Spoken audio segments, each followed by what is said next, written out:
I realized I forgot to assign the homework for 1.4 last week, so I'm trying it just now. So you guys might not have any questions for me yet, so we'll probably follow up that today.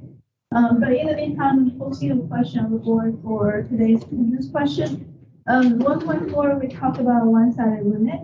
So if you want to calculate a one-sided limit, you have to know the behavior of the function at that side. All right, so with one-sided limit, it's similar to the two-sided limit. There are 3 different ways to figure out the answer to the limit. Number one, you graph it. If you graph the function, then this question is left-sided limit. You look at on the right side of the curve, what was the target y value? That's the limit value. So if the left side and right side are going to the same, approaching the same y value, then the two-sided limit would exist. That's graphically trying to figure out the limit. You can also calculate the limit numerically. That is, figure out the calculation method to the left. Like this is x is approaching -5 on the negative side, which is the left side of -5. So if you're at -5 on the left of the -5, it's when x is less than -5. So if you're finding this limit value, you would apply x is less than -5. You apply the first equation for the computation. That way, applying the formula and substitute x equal to -5 allows you to figure out the answers. So see this one as an example. How do we approach the limit calculation?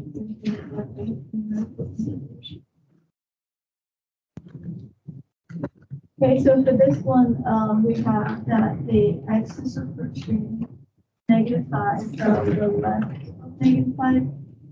If you are a little bit uncertain about the one side, then realize that we're allowing x to approach -5 from the negative side. So this is where x is moved toward. If we move toward the -5, so it's -6, and then -6 point, right? -6, and then -5.5, then -5.01, and stuff. So that's how you can approach -5 from the negative side. Really, if x is approaching -5 from the negative side, x is for sure smaller than -5.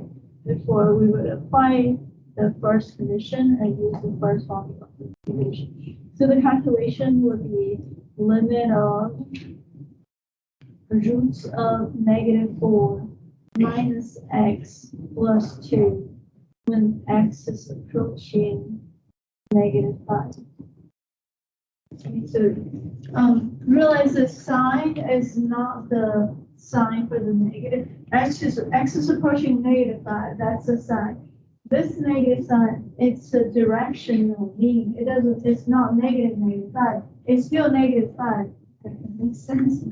So how do you approach -5 from the negative side? That's like -5.01, -5.00, you know what I'm saying? If you're approaching -5 on the right side, it will be like -4.99 to -4.99. So you realize negative is different on the negative side of the number.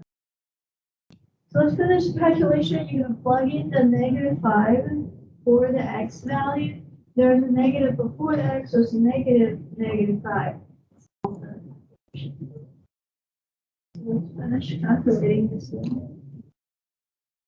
So the calculation goes like this: square root of -4, -x. This is where we were supposed to put in the x value, and then we're making x approaching -5. This is a -5. The other negative, this negative is indicating the direction where it's approaching -5, but x is still approaching -5. It doesn't make it +5, it's still -5. To finish calculating this for the answer, because we're looking at -5 limit. If you're calculating right side limit, you would be using this one instead. We're calculating negative left side limit, left hand side limit. Let's finish the calculation and we can see that question.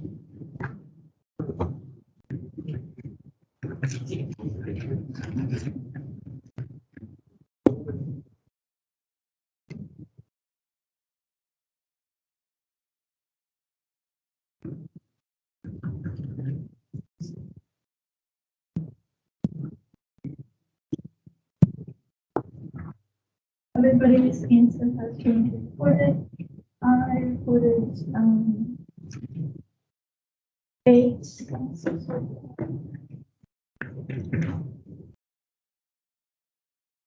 It's 11.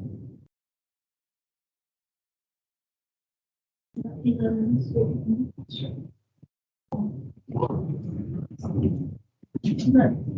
The limit is 3, -4 + 5 is 1.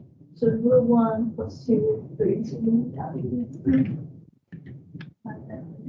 So I assigned the homework for 1.4 today. It's a little late, but we can go through a few examples to get you started. All right. So they started with a few questions that had graphs, and then we move on to the question that has no graph. Let's try start with question 2.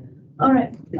So we see the first one. Part A is this is the graph of the function. We're looking at x approaching -1. So you will look at the graph and you're going to find the -1 on the x-axis, because that was the x value.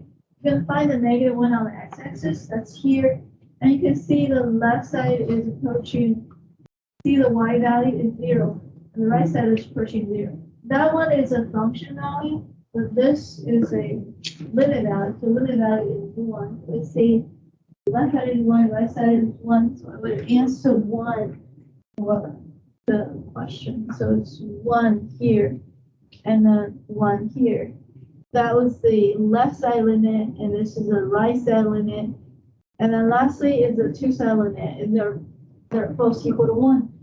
Because on the left is approaching here, and the right side is approaching. So you can see that's the thing we're talking about. When you calculate limit or left or right, you're trying to look at the paths. If you can find a path that leads you to a value, that is the limit value. Therefore, left limit, right limit, they're both equal to 1. Lastly, the last question was a function value. That's that solid point, which has a value of 1. So the function value is actually, I was wrong. It was 0. Sorry, the limit was 0. The function value is 1. All right, left side and right side, we both approaching that, like that empty dot and that empty dot y value, the 0. All right, so we would see this function do have a limit but the function limit equal to 0, the limit equal to 0, but the function value equal to 1. So you get 1 up there and then limit value over here. And this is what people call removable discontinuity. So that one has moved away. So if you fix it, if you drop this down to that empty spot, the function will be continuous. Right now it's not. You can see the left side, it did not continue to the right side. Left and right cannot pass through because we're missing that one single point. This is the most easy one to fix because you can redefine the function value. Right now, the function value is defined as 1. If you define that as 0, everything would work out. The function would be continuous. Right now, it's not continuous, but this is a discontinuity that people call removable discontinuity because it felt like graphically, we felt like we're moving this up, right? So it's possible to move it back down. So then we're removing that discontinuity and turn it into a continuous function. So that's the example. My question number 2. And then the other question is behavior function at 1, left at 1, right at 1, and two-side limit at 1. So let's see what happened at 1. You will find the 1 on the number line, that was that one. We move on to the graph. Left side limit. See what's the left side limit? The left limit at 1. It's 1. What about the right side limit? 2. It's 2. So left and right, they are approaching different y value. We're going to put a 1, 2. In this one, we would say the two-side limit does not exist because these two are not agreeing with each other. Therefore, we can't find a two-sided limit. Number H, the question after that is limit at 3. What is the limit at 3? We see x equals 3. Both the left and right is approaching this number, which is, what is the limit at 3? 3. Negative 3. Below the x-axis is negative 3. And you can see we were trying to find a function value at negative. So this is f of 3. At x equals 3, I don't see anything. It's really empty. So I would say D and E. There's no definition. Unlike earlier at 1 and negative 1, we can find a solid 1. So there's definition. But at 3, there's nothing here. It's empty. So there's no definition for the function at this point. I wonder if you got the same question too, like mine, but it might. I try to submit it. Okay. It did say the recorded answer was 100%. I didn't see the green.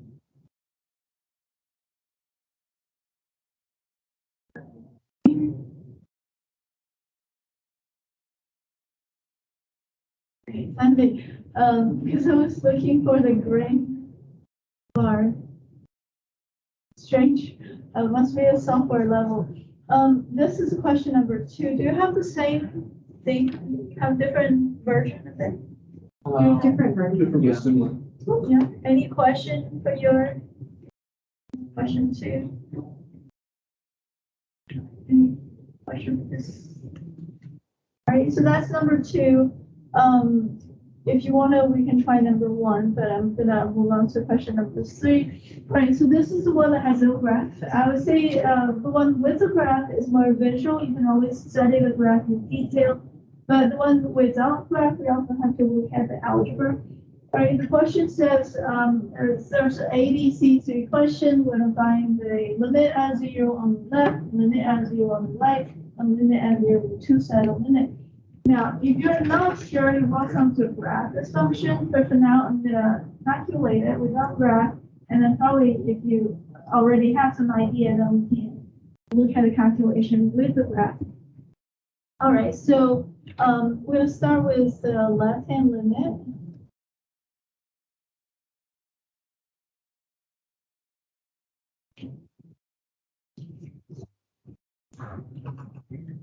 This computer is not operating.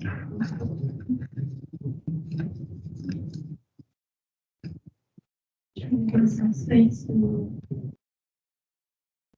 Okay, so let's start with the first one. We're gonna. Yes. Right, this limit is equal to.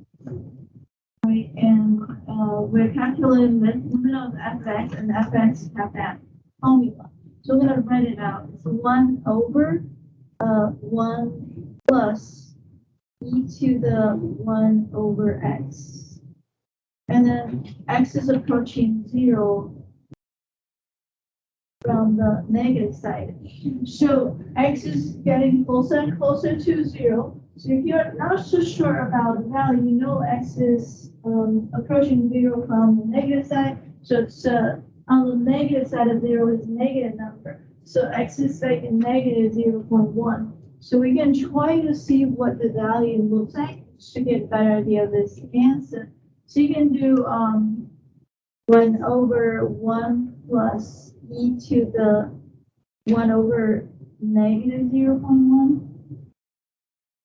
Okay, that's 1. And to make it closer, we can grab another calculation, 1 plus e to the 1 over negative 0.01. So hopefully your calculator have the EK, and I'm going to do this calculation, this 2-number calculation, just to get a better idea what this one really is. And I'm going to talk about how to figure out the answer. Right now we're doing numbers, so let's try to calculate the limit numerically. So I'm going to grab a calculator that can be recorded on this computer. So we will do 1 divided by 1 plus e to the power of 1 over negative 0.1. And there's another parenthesis. So I end up getting this, and it's 0.99999, and then I can calculate one more time, because that was like 0.999. And then 95. All right, then we can try it one more time. This is a calculator. I'll just add one more 0 there. Okay, so that's the 1 over 1 plus e to the 1 over negative 0.01. Now the computer is telling me that was 1 because it lost the accuracy. So like it doesn't be exactly equal to 1. All right, so this one actually equal 1. So you can always imagine what's happening. So basically 1 over 1 is already 1. So this e to the negative number there, it is almost 0, right? If you think of this is 1 over 1, which is really 1. If this one has any value, the denominator would be bigger than the numerator. So if it's a number divided by a big number, the number would be lower than what, kind of like 0.99, because that one is not 0. Obviously added to the denominator, so the denominator becomes slightly bigger than the numerator, therefore the number is slightly smaller than 1, but that's 1. So I know this limit equal to 1. All right, so this is the numerically using number. Try a few number that's really close to 0 on the negative side. Right, you'll be able to kind of see the limit of it. I tried a 0.1, I tried a negative 0.01. All right, and let's think about logically why this answer equals 1.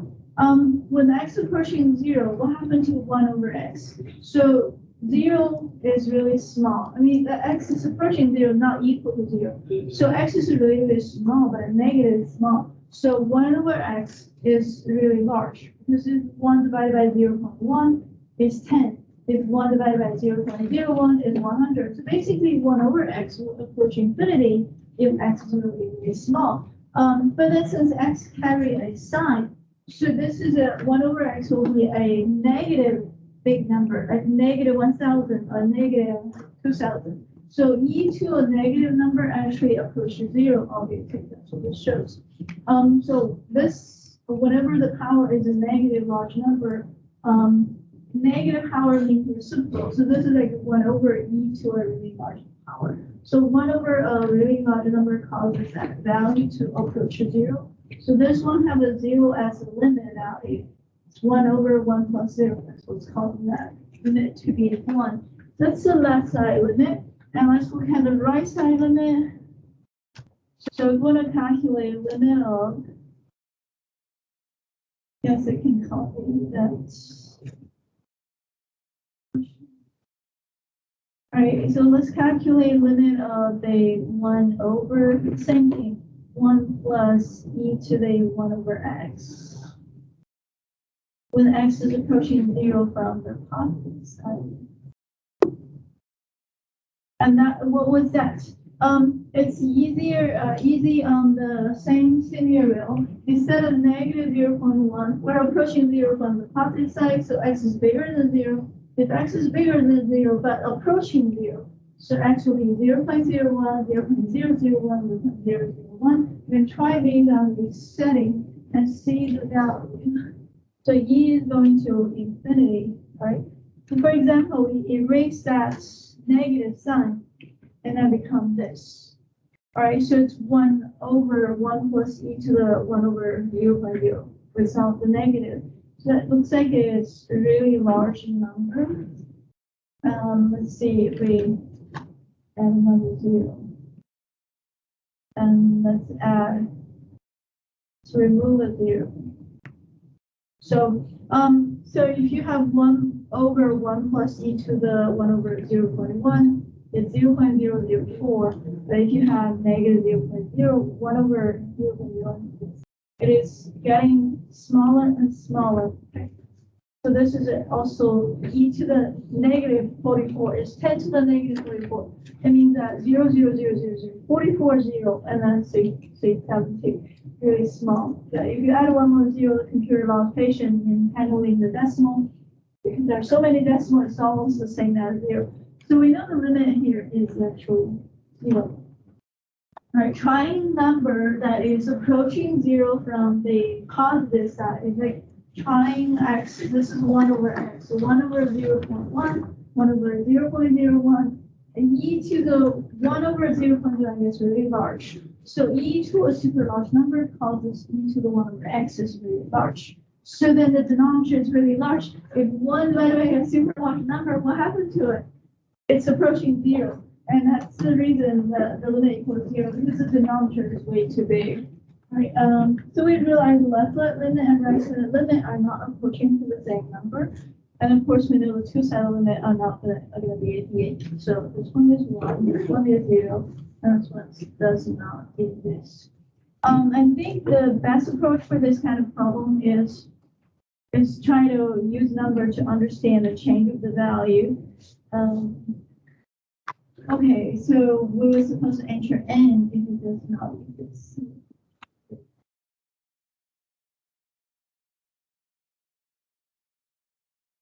This is a question number 3. That is, I use number. Sometimes I try to understand the changes of the function. That's if you understand the algebra. Or you can also do the graphic display to understand what's going on. Right, let's look at the graphs. So if you're able to graph the function, this is 1 plus e to the power of 1 over x. So that's how it looks like. That's how it looks like. If you zoom out, you can see it is getting closer and closer. At infinity, it's getting closer and closer to the number 1. See that? That was in the long run. 5, that's 1, 2, 3, 4, 5. This is, okay, so it's not 1. That's like a 1/2, right? This was 1. Oh yeah, when x is really, really large, this is an e to 1 over x. Will, if x is really large, 1 over x will approach 0. E to the 0 will be 1, so 1 over 1 plus 1. It's 1/2. So it's 1/2 on either end of it. But we focus on the middle. So in the middle, you zoom out the limit on the left and on the right. Okay, since it's right side limit is 0 and left side limit is 1. Okay, so that's the left and right limit if you use graphs. Any question? So this is the question. Question 3. Question 5. Again, we're looking at left side and right side limit. For example, at 2. At 2, you can see the right side limit goes to 1. So this is 1. So the left side limit, because of oscillation, it does not exist. And then for the 2 side limit, does not exist. The right side do have a pass. The left side is always muddy and difficult to see what it is.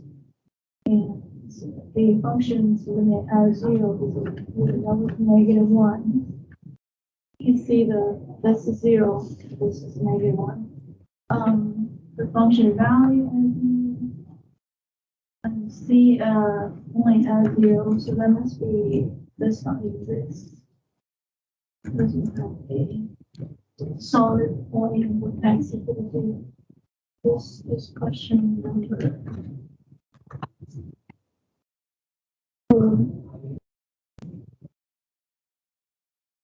Any questions? That's the example for 2, 3, 4. I didn't try number 1 because I imagine there's different parts that probably aren't going to be what time is it? 24. I don't know if we got identical one, but if you look at the graph, the first one is f of g of x. G of x is approaching at 1. Yeah, 1 from the negative side, that was 0. So f of 0, we go back to this question, f of 0. This is approaching 0 from the positive side, right? Because the y value is down to 0, so it's higher than 0. So that this g of x is approaching 0 from the positive side. So f of x will be on this side, and that will be 0.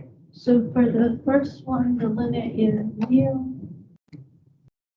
Okay, the second one is a multiplication that's not a composition, so we can look at them separately. For f of x at 0 on the left, it was 1. For g of x at 0 on the left, that was 3. So that's 1 times 3. So that one has a 3. And the third one is f of g of x at 1. At 1, f of x is 1, g of x at 1. On the right of 1 is 3. So that will be 1 over 3 since we're talking about one side of the limit. It's the first 3. I realize it is a bit time consuming to go through everything. That's the example for the first 3, but most of this, if you look at the graph, it would be fine. Maybe the composition function of question number 1 might have some problem. Any question? Right? If you feel like you're not sure which one was right, which one was wrong, send me a message and I'll look at your solution and let you know which one was correct or not. On my side, I can see it. So that's 1.4. Hopefully, we'll get you started. And today, let's try 1.5. And let's talk about continuity. So the entire chapter 5 focused on limit calculation and understanding the limit. Now, this is one of the major applications of the limit idea, that is, look at a function, consider if the function is continuous. So limit calculation and continuity actually go hand in hand. If a function is continuous, you will be able to substitute a number and calculate the limit without further changing the function itself. If the function has discontinuity, we have to look at what kind of discontinuity. Is it because the left side limit does not agree with the right side limit? Is it because there's an empty point in the middle, or is it because there's infinity in the middle? So we have to look at the limit to determine what kind of continuity or what kind of discontinuity it is. So we're going to look at how continuity is defined, And we almost always have to talk about limit before we talk about continuity. Because if the function is continuous, we define it as, we see the function is continuous at point C if the limit of fx equal to f of c. That is, the function value equal to the limit value, then the function is continuous at a point. Now, if the function is continuous at every point in the interval, then the function will be called continuous on the entire interval. So continuity at a point is one thing. Continuity on the interval involves continuity at every single point. So this is easier than this. But so it looks like if the function is continuous, you would be able to substitute c. You would be calculating f of c that equal to the limit value. If the function is not continuous, you cannot do this. And it's kind of the reason why limit concept and continuity always go hand in hand.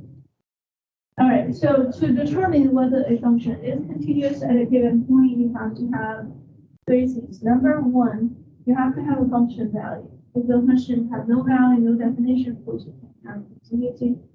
Two, we have to have the limit value. If the limit does not exist, of course there's no continuity. Like this way, or if something mess up the past. So basically, continuity causes that if the function graph is mapped, we will be able to drive through point C. We will pass by. If there anything happen that causes you can't find any path to go from left to right, then function is not continuous. So let's look at the function here. You can see there's a single continuity in the middle, but then the function is not defined over here, and function is not defined here. So this function is defined from from 0 to 1, and the 1 is empty, and then from 1 to 3. What's this function? We want to give the interval on which the f is continuous. As you can see, function continues from 0 to 1. You can see it visually. That was the location on the map. You can drive all the way to here, and then there's nothing here. You don't have to stop. There's no definition, and that is a discontinuity. Now, this kind of discontinuity can be fixed. That's why we call this kind of point removable discontinuity, because it's impossible to connect it. That's just a single point. Kind of like construction. You already have a rule here, you already have a rule here. Let's build something here, and then so the rule can pass by. That's the one that can be quickly fixed. But for now, it doesn't have continuity at point 1, so we kind of have to single that out, and we will try to answer the interval for continuity. We will answer this. Right, this is going to be included, so that was 0. So 0 to 1 open, give interval on which f is continuous to 1 interval, and then we're going to start over at 1. Again, it's a wrong bracket indicating 1 is not continuous at 1. So you go from 1, and then you can see all the way to here, and that has a x value of 3. So 1 to 3. Remember that whenever we were required to give interval for the domain, we gave interval for increasing interval, give interval for continuity, we always identify the x value. And you always indicate it from left to right, according to what it is on the number line. So you can think of the entire x-axis as a number line. So you go from 0 to 1. There's nothing there, so we start over past the 1, and then start from bigger than 1, so 1 to 3. And 3 is included as a bracket because 3 has a solid point there. That's the interval. Any question? So this is how we represent continuity. We see the function is continuous on the interval close 0 to open 1, and then open 1 to close point 3. That's the interval of continuity, or the interval on which the function is continuous. That example. All right, so this is a function. We have a special name. It's called the floor function. That is you including the lower endpoint of the interval and not including the upper lower limit. That's a floor. We give the largest integer smaller than input for any number. So for example, the floor of pi will be 3 because 3, if you cut out the decimal part, it would, pi is 3.145 and stuff. So get rid of all the decimal, we have 3. And the largest integer is smaller than inputs. Okay, so for example, if we have floor for 2, which would be 2 largest integer smaller or equal to.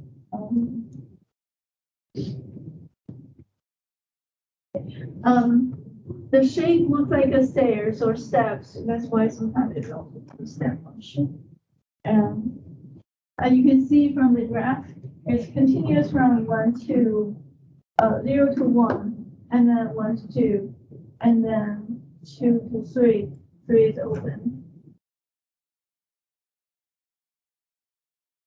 Any questions?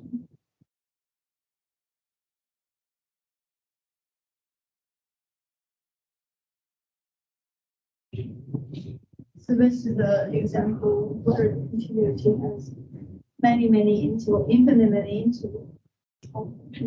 Fine. All right. So now how do we determine continuity on a closed interval? It's not very easy because for a closed interval we have to treat the endpoint. So the function has to be continuous on the open interval, which is every point, any point inside the interval. And it will be asked what's going on at A and B. We don't have to be continuous at A and B. No, we have to be continuous at A and B, but you are only required to have after the continuity. For example, at A, it should have a right limit. I guess the graph will help a lot more. We try to think of it.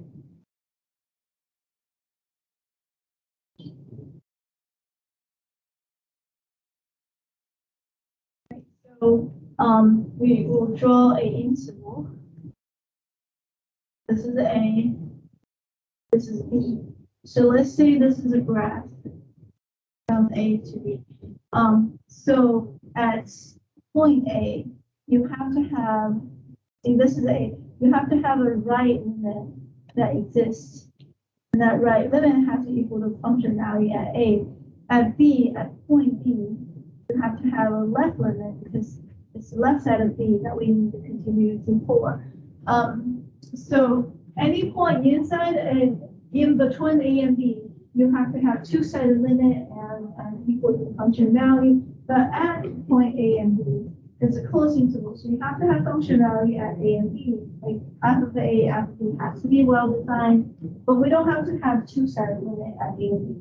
A, we only need the right side limit. At B, we only need the left side limit for continuity. This is something very intuitive when we first look at it, but in history, people have to write a research paper just to analyze what's going on at the endpoint. So at the beginning, it was not theoretically. It seems to make sense at first, but we have to make proof of it to show why that is really true.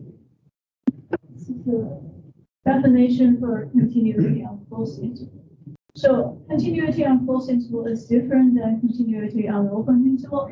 Because if you get an open interval, at every single point inside the interval, it has to be a two-sided limit, and you have to have the function. So it's different.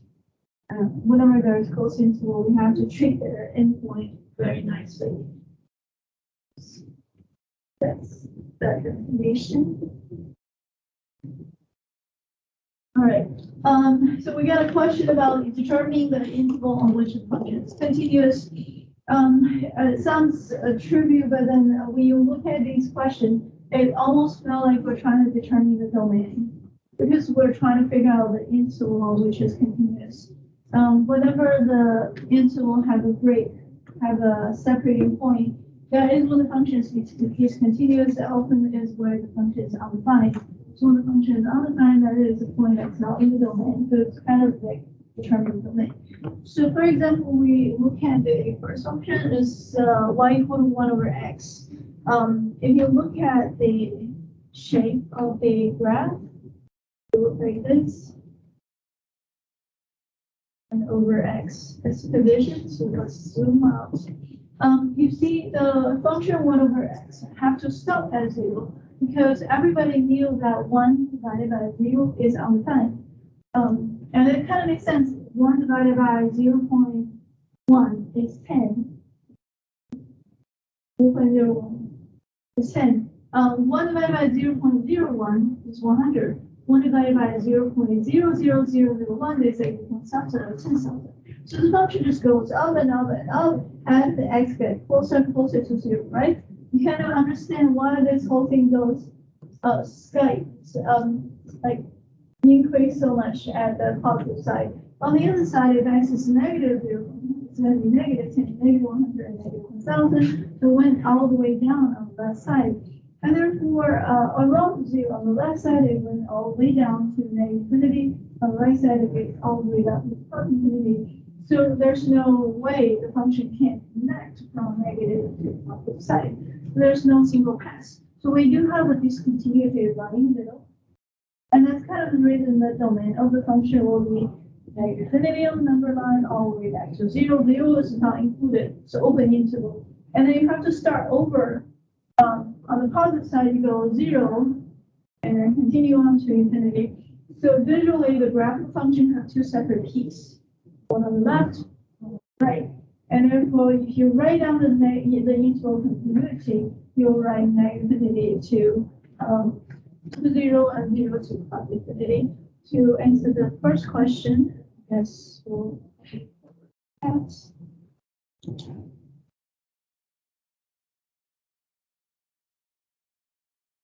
Answer the first question, what is the interval of continuity for the first one? We'll answer negative infinity to 0.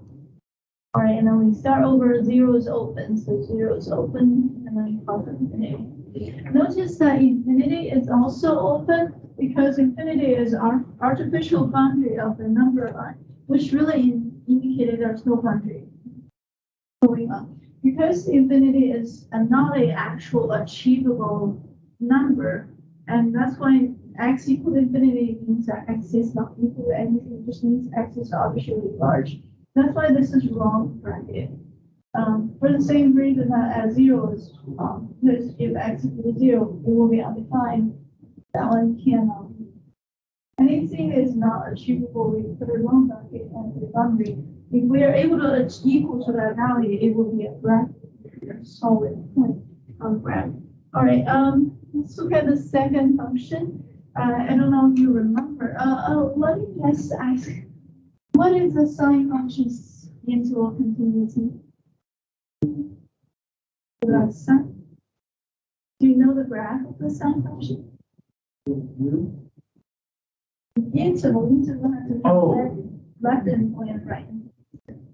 All interval have to have a boundary, left boundary and right boundary. What is this interval? This interval for the sine function.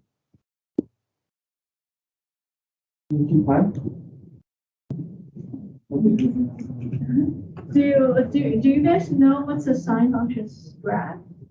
Does it like bounce back and forth between 1 and negative 1? Right? Yeah. Right. So it would continue, right? Yeah. So there's no end. Yeah. And therefore it would be, there's no interval, right? It's going to be the entire number line.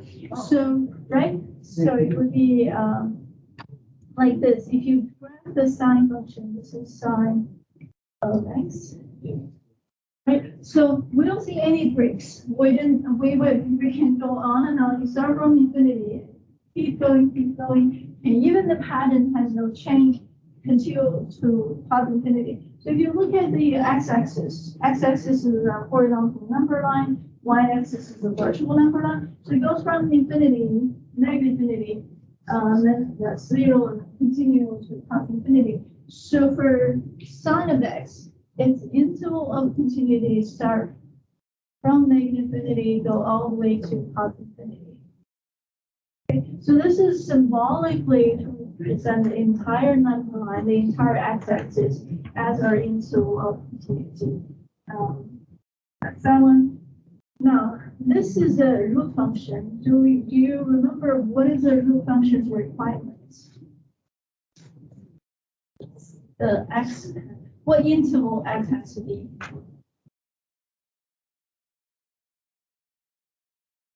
If you graph the root of x, y to the root of x, what does it look like? V. Huh? Root of x, what does it look like? Graph.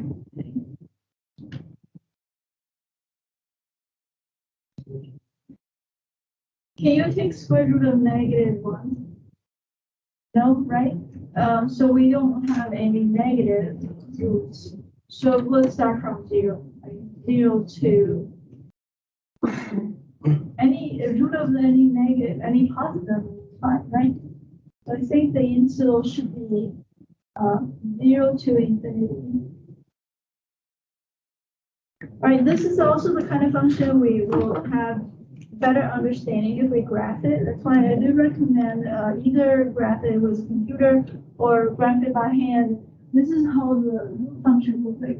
Start from 0, root of 0 is 0, and then root of 1 is 1, root of 2 is 1.4, and then root of 4 is 2, and root of 16 was 4. Okay, so it goes down that way. That's the root function. Root functions only take part, occupy the positive part of x value. If you compare this with y equal to x squared, and the x squared, it goes on and on like that. So then the domain for x squared is negative infinity to path infinity. The domain for root of x is 0 to path infinity. So that's the interval of continuity for x squared would be the whole number line. That's that one. Answer to this question. All right, we have a root in this example. So the 1 minus x squared is the term under the root, and that has to be bigger or equal to 0. And that is a requirement, because if it's smaller than 0, it would, root of 1 minus x squared will be undefined, or would be have no real value. So that also means 1 has to be bigger than the x squared. That also means that x squared will be less than 1, right? As a result, x is smaller than 1 and bigger than -1. So work out the algebra, we realize the interval for number 4 will be -1 to +1. You can also graph it. That is just to analyze the reason why the domain is -1 to +1. But if you graph it, it looks like this. So if you zoom in, 1, right? Right, if you zoom in, that looks like a half circle. So the interval is from -1 to 1.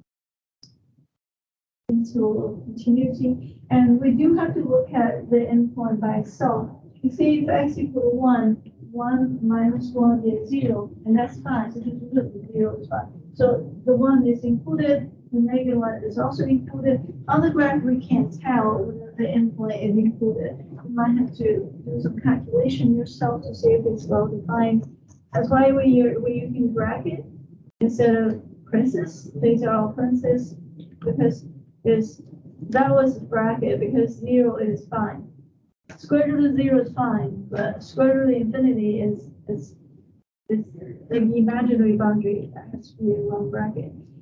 This look at absolute value function. You can take absolute value of any function. So look like this. All right. So what's the interval for the last one? Look at the graph. What is the interval for the last one? Negative infinity to positive. So the last one, it should be named limit to constant. Okay, so these are the interval of continuity for alpha function. Any question? In a sense, determine the interval continuity almost kind of like the same as one of them.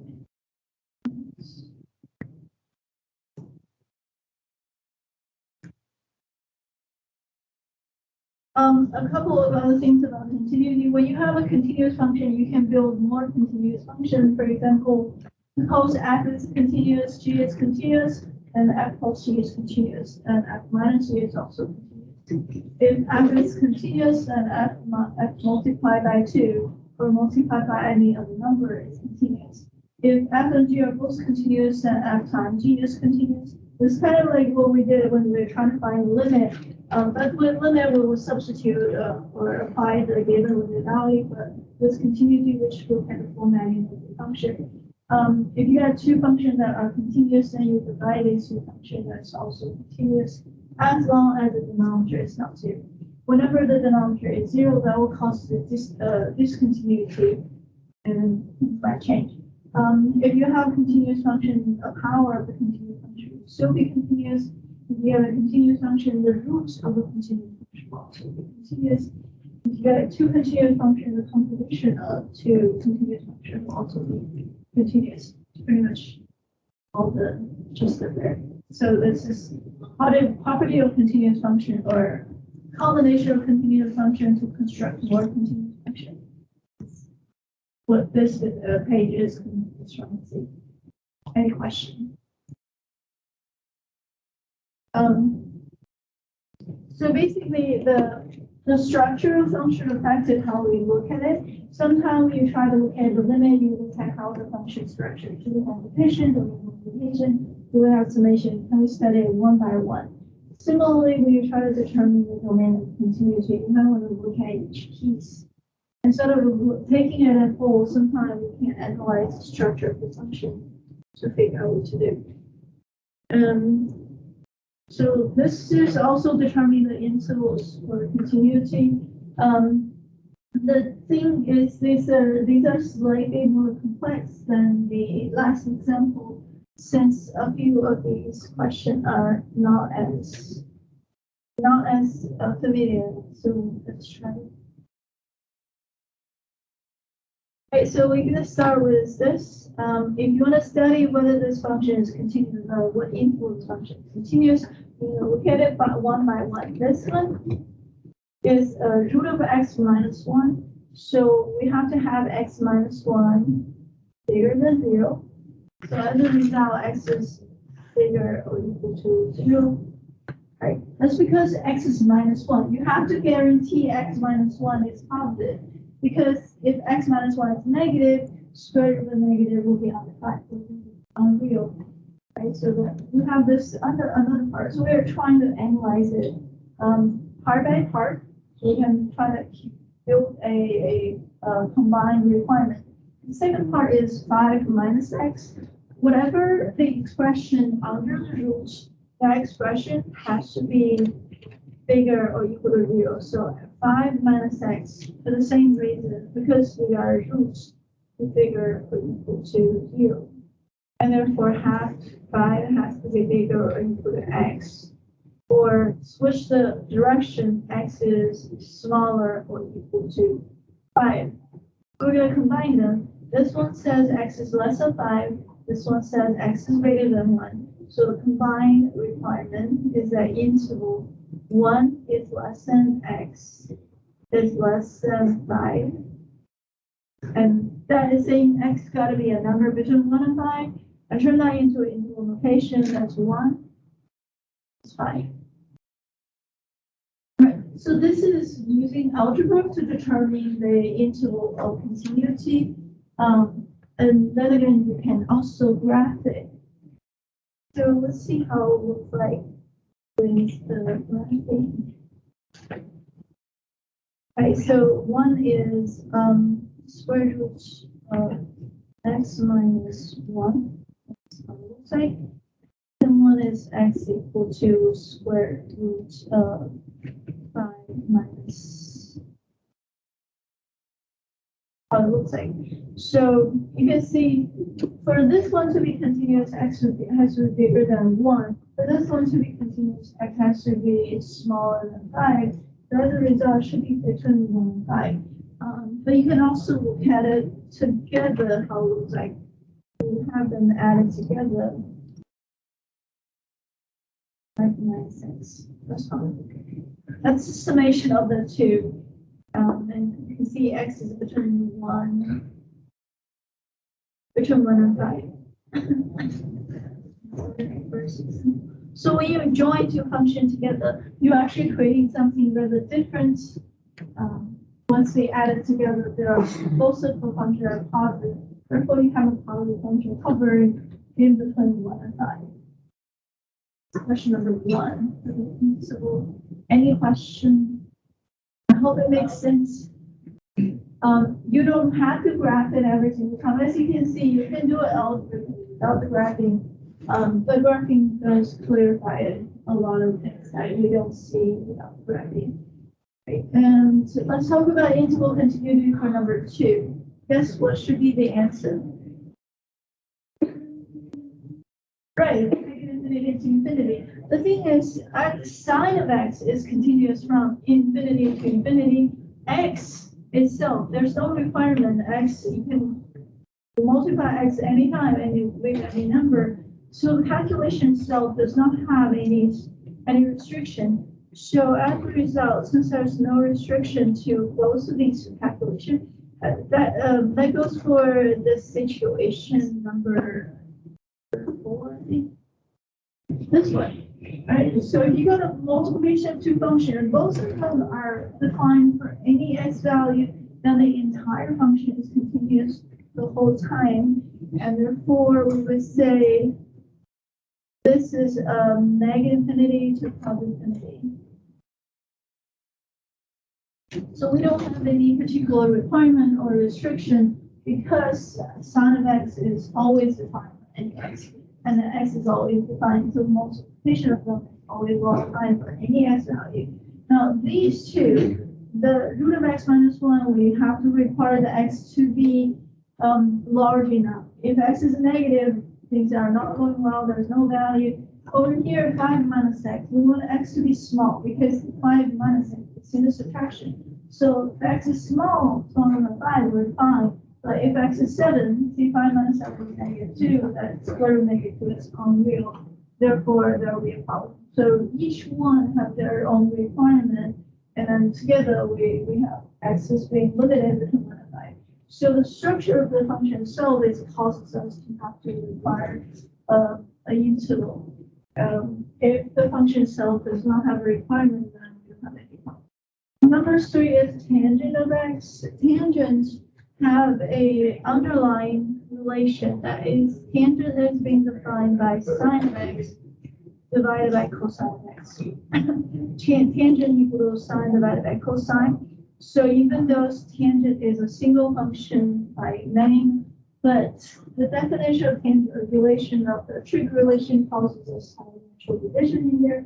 Whenever cosine equals 0, tangent is undefined. So tangent always have a lot of undefined points. That's why visually tangent graph goes 1, 2, infinite many part of the tangent function. So this one has many discontinuity. So if you have to write into continuity, you might want to look at some patterns, have a formula for the interval. Otherwise,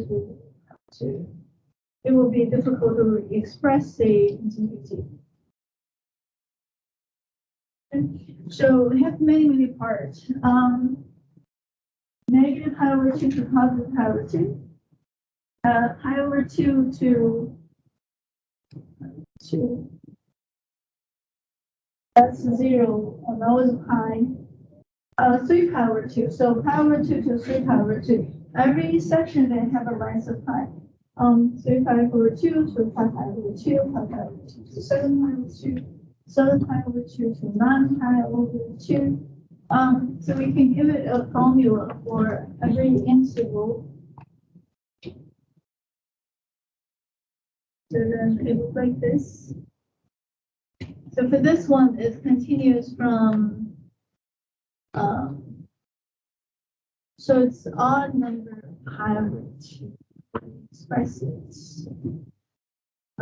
Like k pi, integer number pi minus pi over 2 to k pi plus pi over 2.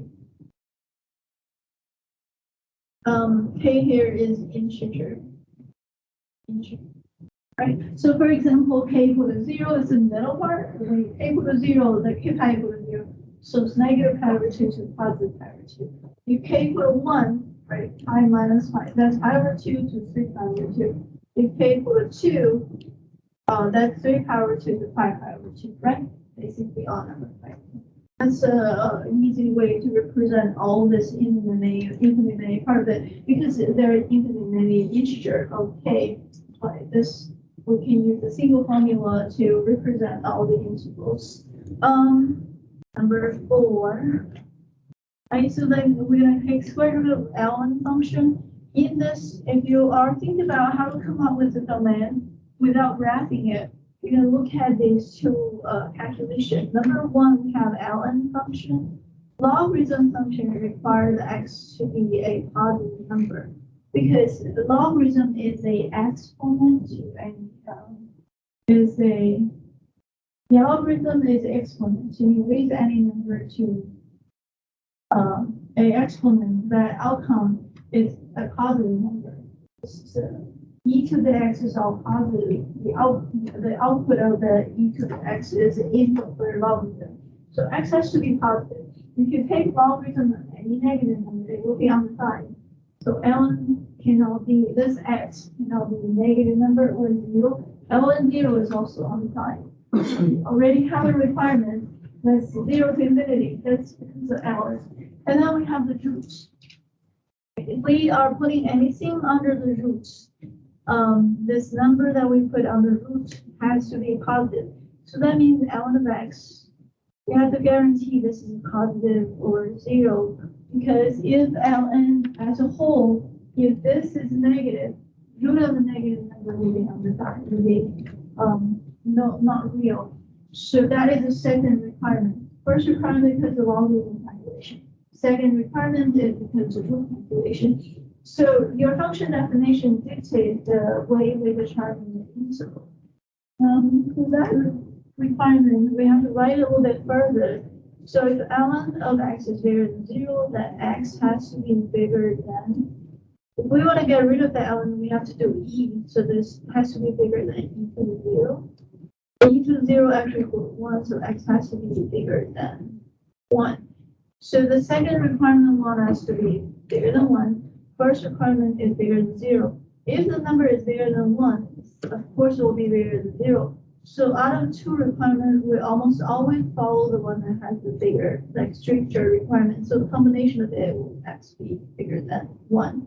So that is a final decision on the domain or on the interval. So the interval will be 1 to infinity. That's the interval notation for x is bigger or equal to 1. So that's the domain for number 4. That's the interval continuity for number 4. I'm going to look at it from the graphic viewpoint from the graphs. It looks like this. So we have square root of ln of x. So visually it looks like this. And you can see the minimum point is right here at 1. If x equal to 1, ln of 1 equal to 0, root of 0 will be 0. So at x equal to 0, y equal to 1. And if you try anything lower than 1, for example, 1/2, ln of 1/2 will be negative. Root of negative will be on the side. So we are not allowed to put any number below 1. And you can see it from the graphs. You can see the interval. The entire x-axis is the number line, and then from 1 to infinity is the interval that the graph is corresponding to. So try to figure out the way to handle each type of question.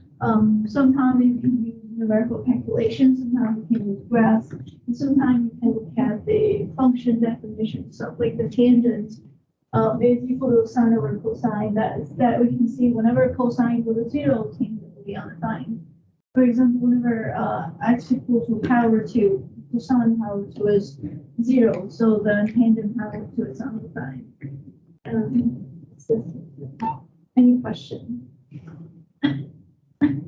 So you can see that the section, when we talk about continuity, it's kind of similar to what we were talking about in pre-calculus for the domain, right? Pre-calculus will be required to determine the domain of the function. Now that is almost the same as we try to determine the interval continuity for a function. All right. Let's mention one of the major theorems in calculus. It's called the intermediate value theorem. This is useful for determining the function solution. For example, you get a function f of x is defined from a to b. Assuming f of a is lower than f of b, it could be the other way around. We can switch the idea around. Suppose f of a is slightly smaller than f of b, and choose any number between these two values. We are guaranteed that this value in the middle, y, which is an intermediate value, we can always find the function value that equals y. So you can find the c between a and b, the function value as c equals 1, and that's the intermediate value here. So that is, whenever you find the two number, and there is a number in between those two functions, y value, and as long as the function is continuous, then you cannot pass that point. You have to pass that y. So it's kind of like from the highway identity type. So SN5 is continuous, and then in the morning you're in Dalton. In the evening you arrive at Essence. So I will assume sometime in between morning and evening you pass Atlanta, because I-75 almost always passes Atlanta, right? So Atlanta will be the midpoint, and this is Dalton versus Essence. So as long as the function is continuous, you pass by there, because the highway the loop is continuous. You can't jump from one point, and you cannot transport, that is. You have to pass any point on the way there.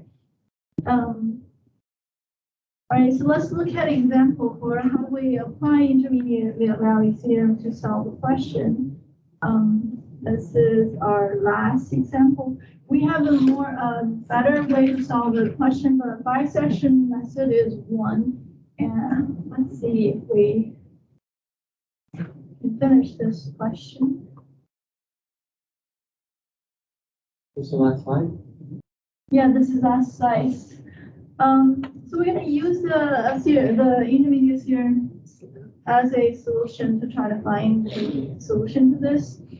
All right, so we get this function, f of x equal to x minus cosine of x. All right, so this is one of the questions that you will not be able to solve it without solving for the roots. So we're like x minus cosine of x equal to 0.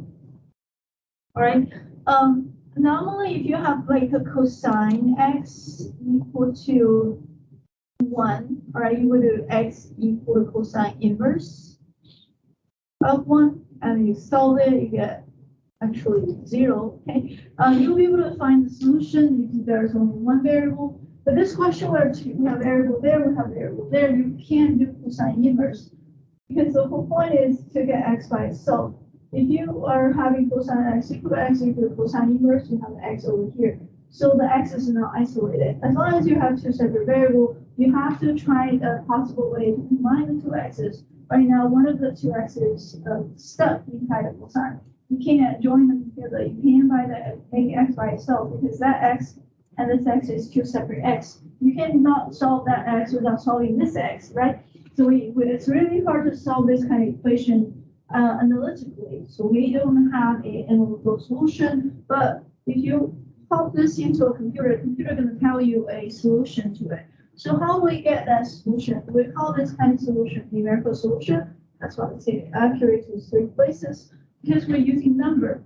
now that we have the massive power computer, we can plug in different numbers to find where the solution is. So the backslash method or the continuous utility method basically is you plug in a number to see if it's zero. For example, I can try, let's say we can try and make x equal to 0. Let's try and make this. We try start with somewhere, x equal to 0, all right, and then this is going to be 0 minus cosine 0. All right, and then doesn't equal to 0. 0 minus cosine 0 is not 0. 0 is 0, cosine 0 is 1. This is actually negative 1. All right, so we wanted to know if it equal to 0. If it's making the left side equation equal to right side equation. So if x equal to 0, it's negative 1. So it's not 0. It's lower than 0. So that looks like it's not a solution. So what do? We try something else. Let's try x equal to 1. Right? If x equal to 1, what happens is we got 1 minus cosine 1. And then we're going to look at, that will be the left side of the equation. And we're going to look at what that number is to get a better idea, to see if we are getting slightly closer. So you go 1 minus cosine 1, and this is the number. So it's still not 0, but we're getting closer, and that is, so this is now getting us this number. All right, is it equal to 0? It's not. But what happened here, now it's bigger than 0. Okay, so it's bigger than 0. So we try 0, it's lower than 0, negative 1. We try 1, bigger than 0. And so what do? We are looking at 0 and 1 as an interval. We're going to bisect the interval because we knew 0 is right between these 2 points. All right, so we have 0 and 1, right? That was this 0 and this 1. Okay, so this 0 provided a y value of negative 1, and this 0 provided a y value of, it's like almost 0.5. So between negative 1 and these are the y value, and then we're going to choose. These are x interval. This is a y value. All right, the 0 is between the 0.5 and negative 1. So I know that this y value can be achieved. This 0 is the intermediate value of negative 1 and 0.5. Hope that kind of makes sense, right? Right, it's right in the middle. So the function, this function, x minus cosine x, you cannot equal to negative 1, that equal to 0.5 without equal to 0. So I know for sure between 0 and 1, there is a solution that's closer to the 0. Right, so we would bisect the interval right between 0 and 1. We're going to take 0.5 and try again. So 0.5. So we're going to get 0.5 minus cosine 0.5. And I want to see if it's equal to 0 now. Equal to 0. So we're trying this over and over. We bisect the interval until we finally have the solution. So we would get 0.5, that's 0.5 negative. So this end up giving us negative 0.377. All right, so so I realized that this is still negative, it's not 0, but at least we're getting closer, right? Compared to 0.5 and compared to negative 1, negative 0.77 is a little bit closer to 0. You get what I'm saying? So we can repeat the process over and over until we're getting closer to 0. We're trying to make x cosine minus cosine x equal to 0. Are we okay there? Right. So what do we choose? We are now down to this interval. So we're going to choose 0.5. We're gonna bisect our interval. So start with this interval. Now we have 0.5 and 1. Remember the 1 give us 0.5 for the y value, and this is the x value. And the 0.5 give us roughly negative 0.377. Okay. want to maintain one negative, one positive, because that way 0 will be in the middle, right? Our ultimate effort is trying to find the x value that causes the left side equal to 0. So that one is positive. Now this one is negative. You cannot use a negative. If you choose 0, 0 to 0.5, then there's negative 1, there's negative. They're both negative. 0 is not in the middle. You know what I'm saying? We're choosing the x value that has a y value negative and one x value that has y positive. Because of negative and positive, we will have a 0 in the middle. Are we okay? All right, so that's our second interval, and then we're going to have the interval. Half of 0.5 and 1, what is half of them? It's 0.75, right? We're bisecting the interval. Are we okay? So we're going to have one more value and see how close we're getting. 0.75. And then let's see 0.75 minus cosine 0.75 to see if we're going to make it equal to 0 or not, or at least try to get closer. So I'm going to put in 0.75 minus cosine 0.75, and we're getting this. So we're not 0, but we're getting far more closer. So that's what we have. Worry about timing here. But it's like almost 0. We're trying to make this number exactly equal to 0, but we're getting closer there. This is a positive one, and we can use that one. We have used that one, right? You got a positive boundary, and now you have a negative boundary. So we're going to use 0.5 to 0.075. So the intervals are getting closer and closer together. And you can see this, you are squeezing in, right? Eventually you're going to arrive at the final answer. This method is called a bisection method. The underlying reason this method works is because the intermediate value is here. All right, try this yourself. You might see the process of getting closer. I believe the final answer should be pretty close to the 0.75. You can see it's already 0.001. So we try this one more time. We will be making it relatively close to 0. It says to be accurate to 3 decimal places, so we want it to be 0.001. This 3 decimal that we're trying to get. But right now we're still with 2 more steps to go. And that'll be it for today. That's continuity. I'll see you tomorrow. Thank you. Let me know if you have any questions for the section 3 and section 4 homework. They're still open. Try to finish the other. Are you already finished with 1 and 2? Okay. Yes, I'll be able to. I'll see you tomorrow. Have a good day. Thank you.